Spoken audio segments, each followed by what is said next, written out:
What's up mga boss?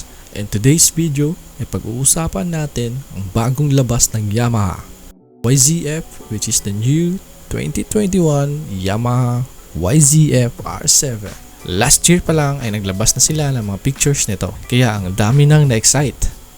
Ang paghihintay ng mga fan ng Yamaha YZF lineup ay natapos na din, kasi sa wakas official na nilabas ng Yamaha ang YZF R7. Alam ko marami na excite, makita, malaman ang specs ng motor. So today, papakita natin ang itsura, ang looks, at malalaman ang specs ng motor na ito. Huwag may expect ng detail review mga boss ha, kasi nga mga basic lang na features ang tatalakayin natin. Ang old Yamaha R7 o OWO2 ay nilabas pala noong year 1999. Kaso, 500 lang na unit ang nilabas. Meron itong 749cc dual overhead cam 20 valve inline 4 engine. Ang Yamaha nag-decide sila na discontinue ang R6, the famous R6.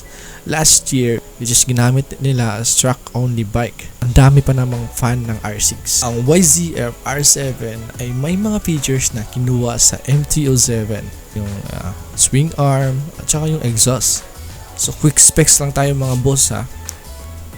Meron itong 689cc liquid cooled 4-stroke dual overhead cam, inline twin cylinder, maximum of 72.3, and peak torque is nasa 67 Nm. Compression ratio is 11:5:1. Inverted front shock is 41 mm. TYB USD fork. Naka dual disc brake na sa harapan, single disc brake naman sa likuran. Fuel tank capacity nito is 13 liters. May mga bagong features din na nadagdag. Ito ay bagong ECU, bagong air intakes, at saka fresh fuel mapping. Release date sa US is around July to October.